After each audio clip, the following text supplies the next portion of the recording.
Assalamualaikum warahmatullahi wabarakatuh.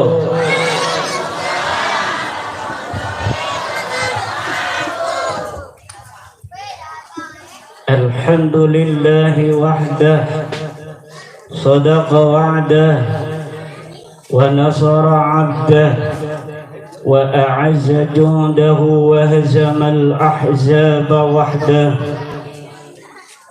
Ashhadu an la ilaha illallah wahdahu la sharika lah, wa ashhadu anna Muhammadan 'abduhu wa rasuluh. Allahumma salli wa sallim ala habibikal mustafa Sayyidina Muhammadin sallallahu alaihi wasallam al-muqtafa wa ala alihi wa sahbihi ahli sidqi wal wafa. Amma ba'du, faya ashabal fadail hadaratil mukarramin, para kiai, para ulama, wabil khusus Syekhina al-Karim al-alim al-mujahid fi sabilillah Kiai Haji Encep Subandi, Ketua MWC NU Kecamatan Tiga Raksa Al-Mukarram Ustadz Asfihani, Ketua Ansor Kecamatan Tiga Raksa, Ketua Ibnu IPPNU, lembaga-lembaga,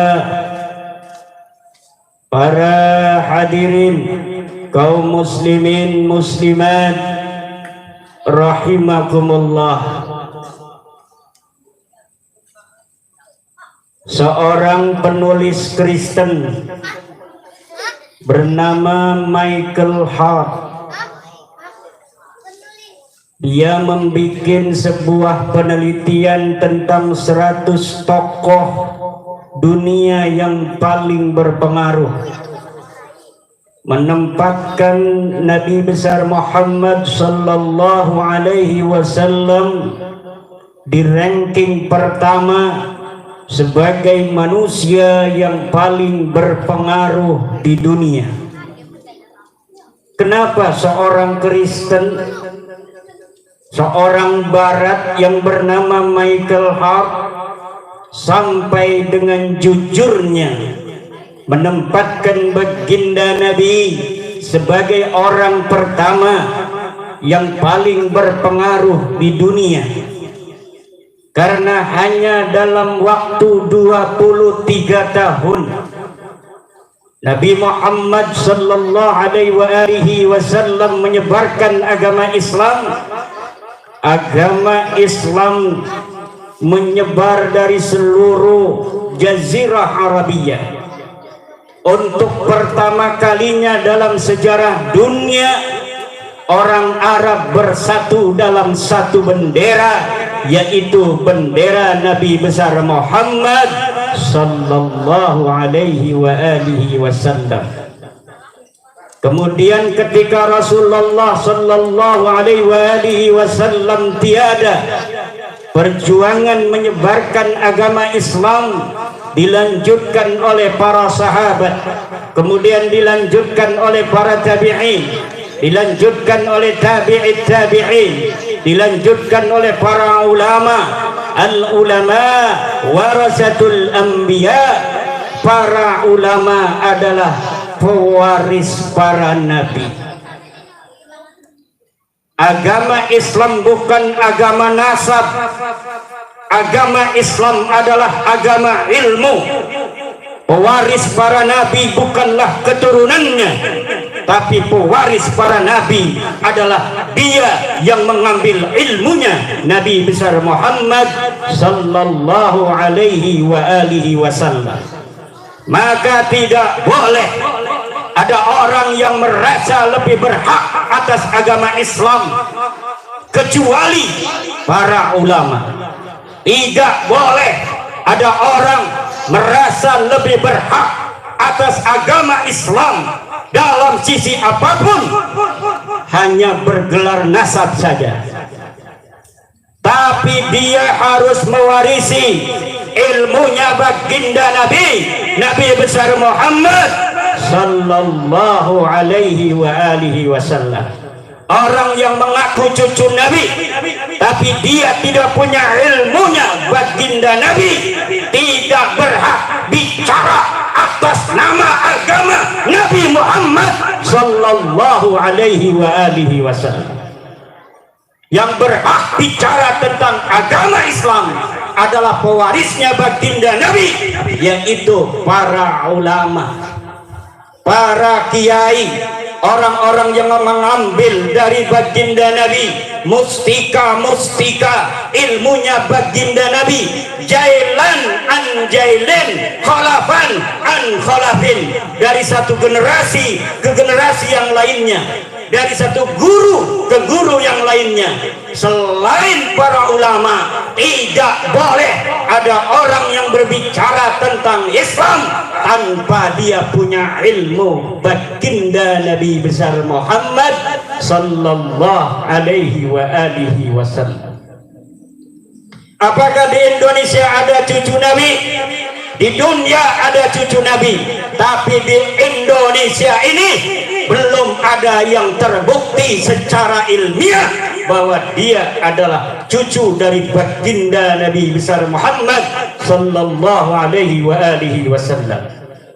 Sayyidina Syekh Abdul Qadir Al-Jailani radhiyallahu an, yang malam hari ini kita hauli beliau sebagai Sultanul Aulia, sebagai ulama besar, adalah cucu dari baginda Nabi besar Muhammad sallallahu alaihi wa alihi wasallam. Walaupun dalam sisi silsilah dipermasalahkan oleh para ahli nasab, tetapi itu semua karena apa? Karena baginda Sayyidina Syekh Abdul Qadir Al-Jilani semasa hidupnya tidak pernah mengaku-ngaku sebagai cucu baginda Nabi. Kemudian ketika beliau wafat, maka anak cucunya menulis nasab yang diketahui daripada kakeknya ini dan diragukan oleh ahli nasab. Tetapi hari ini, beberapa bulan yang lalu, cucu-cucu beliau yang ada di Syria sudah mengadakan tes DNA, uji DNA yang menyatakan bahwa betul, terkonfirmasi secara ilmiah bahwa keturunan daripada Sayyidina Syekh Abdul Qadir Al-Jilani radhiyallahu anhu wa quddisa sirruh adalah cucu dari baginda Nabi besar Muhammad sallallahu alaihi wa alihi wasallam. Maka siapa saja yang mengaku sebagai cucu baginda Nabi ingin dipercaya, silahkan adakan tes DNA dan kita akan percaya kalau DNA-nya sesuai dengan DNA orang Arab, sesuai dengan DNA Bani Hashim, sesuai dengan DNA daripada Bani Abi Talib, ayah daripada Sayyidina Ali karramallahu wajhah. Karena apa? Saudara-saudara, hari-hari ini banyak orang yang mengaku-ngaku sebagai cucunya baginda Nabi besar Muhammad, kemudian mereka datang untuk memecah belah umat. Ini sudah sampai kepada titik yang sangat mengkhawatirkan. Ulama selama ini diam. Kenapa? Karena selama ini belum ada indikasi umat Islam terbelah. Kalau dia ngaku cucu Nabi untuk mempersatukan Islam, urusan ngakunya pada cucu Nabi itu urusan dia dengan Allah. Tetapi mempersatukannya itu ada nilai manfaatnya. Kalau dia ngaku cucu Nabi, mengajak orang-orang tiga raksa untuk salat 5 waktu, mengajak umat Islam untuk berpuasa, mengaku cucu Nabi untuk mendekatkan diri kepada Allah, mengajak umat Islam untuk mendekatkan diri kepada Allah, itu tidak ada bahayanya, kita biarkan.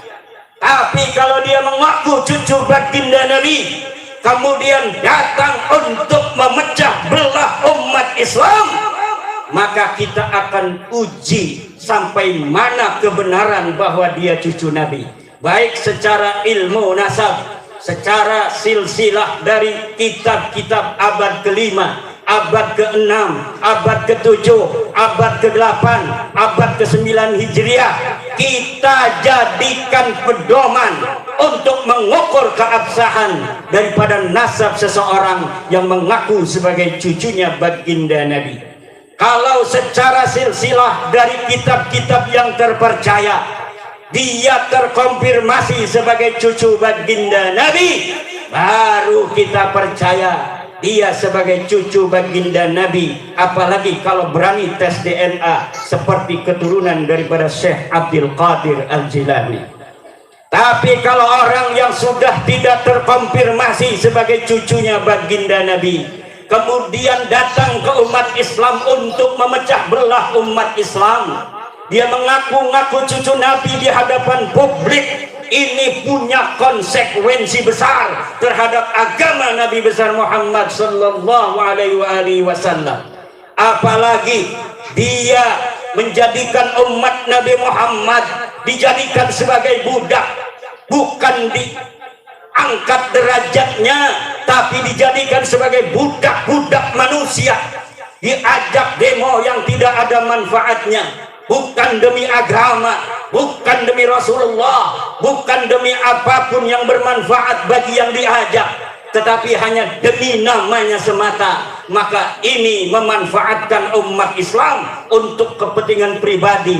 Para ulama tidak boleh diam lagi. Para ulama harus menyelamatkan umat Muhammad sallallahu alaihi wasallam yang telah diperdekakan oleh Muhammad sallallahu alaihi wasallam. Ulama sebagai pewaris memiliki tanggung jawab untuk menjaga umat Islam ini dari perbudakan manusia.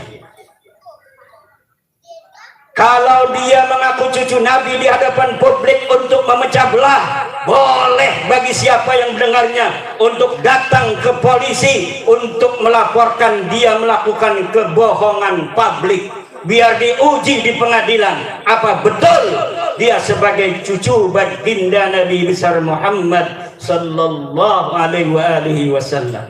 Tapi kalau dia hanya mengaku cucu Nabi, mengajak orang untuk sholat, mengajak orang untuk puasa, mengajak orang untuk bersatu, mengajak orang untuk memuliakan ulama, maka kita biarkan. Tapi kalau indikasinya sudah mau memecah umat Islam, apalagi memecah belah antar suku, memecah belah bangsa Indonesia yang dari Sabang sampai Merauke sudah 70 tahun merdeka. Di dalam suka dan duka kita bisa membawa Indonesia sampai hari ini. Tidak ada perang saudara, kalaupun ada kecil sekali frekuensinya. Namun sekarang ada upaya-upaya untuk mengadu domba antar umat Islam dengan umat Islam lainnya, memecah belah antar satu umat Islam dengan kelompok umat Islam lainnya. Ini tidak boleh dibiarkan oleh para ulama, tidak boleh dibiarkan oleh para santri. Para ulama harus ngomong, para ulama harus bersuara untuk menjaga iman, menjaga persatuan umat Islam Indonesia yang kita cintai, yang bagi seluruh para santri Nahdlatul Ulama mempunyai tanggung jawab besar untuk menjaganya, seperti apa yang diamanahkan oleh Mbah Hasyim Asy'ari, yang diamanahkan oleh ulama-ulama Nahdlatul Ulama, bahwa NKRI ini adalah warisan yang harus dijaga, tidak boleh dipecah belah lagi. Tidak boleh ada upaya untuk memecah belah antar umat Islam. Tidak boleh ada upaya untuk menjauhkan para kaum muslimin dari ulama. Ini indikasi menjauhkan umat Islam dari ulama pun sudah ada. Untuk dia mengambil para umat ini untuk dijadikan budak-budaknya, kemudian diajak untuk berdemo, diajak untuk berbuat sesuatu yang dapat mengganggu keamanan dan ketertiban bangsa Indonesia ini.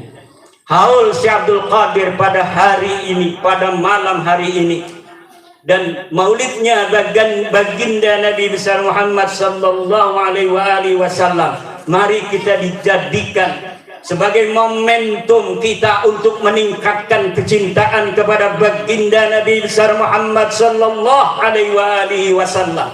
Dengan apa? Mencintai beliau, mencintai agama beliau, mencintai ajaran-ajaran beliau yang secara lumintu mutawatir, sanadan an sanadin, dijaga oleh para ulama-ulama kita, dijaga oleh para kiai-kiai kita, aman, tentram, penuh dengan penghormatan antara sesama. Tidak ada manusia yang merasa lebih tinggi dari manusia lainnya kecuali dengan ilmu. Tidak ada yang lebih merasa mulia kecuali dengan takwa. Itulah ajaran agama Allah. Inna akramakum indallah atqakum. Sesungguhnya yang paling mulia di antara kalian adalah orang yang paling bertakwa. Kalau mau mulia, bertakwalah. Kalau mau tinggi pangkatnya, maka berilmulah. Yarfa'illahu alladhina amanu minkum walladzina utul ilma darajah. Selain takwa dan ilmu dalam agama Islam tidak dicatat. Bisa jadi ulama besar, anak kita bisa jadi presiden, anak kita bisa jadi pemimpin-pemimpin masyarakat, pemimpin-pemimpin bangsa, pemimpin-pemimpin negara, bukan karena nasabnya. Siapapun dia, anak siapapun dia, kalau dia berilmu, dia bisa jadi bupati Tangerang. Kalau dia berilmu, dia bisa jadi camat Tiga Raksa. Kalau dia berilmu, dia bisa jadi gubernur Banten. Kalau dia berilmu, dia bisa jadi pengganti Bapak Joko Widodo. Amin. Kalau dia pengen mulia, bertakwalah. Kalau dia sholat, kalau dia puasa, amar ma'ruf nahi mungkar, maka dia akan menjadi orang yang mulia. Bukan karena nasabnya, tapi karena takwanya. Tinggi pangkatnya, bukan karena nasabnya, tetapi karena ilmunya. Ini yang harus diajarkan kepada umat Islam seluruh Indonesia. Anak-anak kita tidak boleh belum apa-apa sudah pesimis karena banyak ajaran-ajaran nasab. Semuanya bicara nasab. Kalau mau ngomong nasab, tuh Ketua PCNU Kabupaten Tangerang, cucu Sultan Maulana Hasanuddin Kiai Icap Subandi. Pernah enggak kalian mendengarkan? Anda dengarkan kalian bahwa Kiai Encep mengaku-ngaku di hadapan publik bahwa dia cucu daripada Sultan Hasanuddin. Mungkin orang Tiga Raksa aja nggak ada yang tahu. Kenapa? Karena bagi ulama tidak ada nasab itu diunggulkan. Bahkan dia tawaduk, penuh dengan takdim kepada umat, penuh takdim kasih sayang kepada umat. Itulah yang diajarkan. Bukan belum apa-apa bicara nasab, bukan belum apa-apa orang harus hormati saya karena saya cucu dan raja, karena saya cucunya raja, karena saya turunannya baginda. Tidak boleh ada yang demikian lagi di negara Republik Indonesia. Selain tidak ada ajaran Islamnya, tidak sesuai dengan Pancasila, sila kedua, kemanusiaan yang adil dan beradab. karena sudah malam kita ceramahnya marah-marah. Karena saya sudah berniat tidak mau lama, karena kita sudah dapat barokah yang luar biasa dengan barokah daripada Ustadz Asbihani. Malam hari ini menjadi media kita untuk mencintai baginda Nabi besar Muhammad sallallahu alaihi wasallam. Ya Abal Batul ishhad ya Abal Batul bi annana nuhibbuka ya Rasulullah. Ya Ali ishhad bi annana nuhibbuka ya Ali. Ya Hasan ishhad bi annana nuhibbuka ya Hasan. Ya Husain ishhad bi annana nuhibbuka ya Husain. Ya Sayyidi Syekh Abdul Qadir Al-Jilani, ya Sayyidi Syekh Abdul Qadir Al-Jilani, ya Sayyidi Syekh Abdul Qadir Al-Jilani, Allahumma inni atawajjahu ilaika wa atawassalu bi Sayyidi Syekh Abdul Qadir Al-Jilani radhiyallahu an.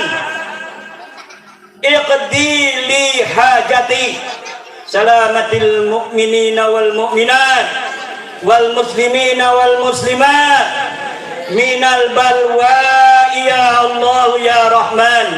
Alal kafi salatullah, ala syafi salamullah, bimuhyiddin khallisna minal balwa ya Allah. Alal kafi salatullah, ala syafi salamullah, bimuhyiddin khallisna minal balwa ya Allah.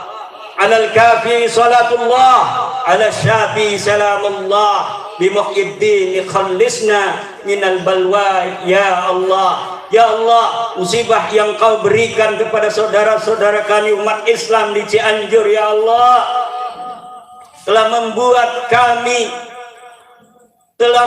kami iktiraf di hadapan-Mu bahwa kami penuh dosa ya Allah. Kami umat Islam seluruh Indonesia mendoakan saudara kami ya Allah yang di Cianjur agar yang meninggal Engkau terima, Engkau ampuni dosa-dosanya.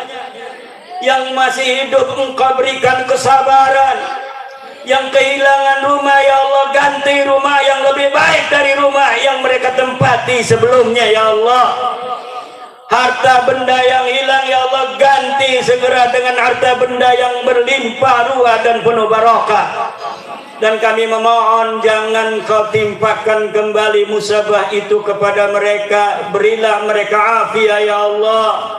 Bijahi Nabiyyika Muhammadin sallallahu alaihi wasallam indaka wa bijahi Sayyidi Syekh Abdul Qadir Al-Jilani radhiyallahu indaka ya Allah ya Rahman. Irhamna irham hadhihi al-ummatul Muhammadiyah ya Allah. Irham hadhihi al-ummatul Muhammadiyah ya Allah. Irham hadhihi al-ummatul Muhammadiyah ya Allah. Wallahu al-muwaffiq ila aqwamit thariq. Wassalamu alaikum warahmatullahi wabarakatuh.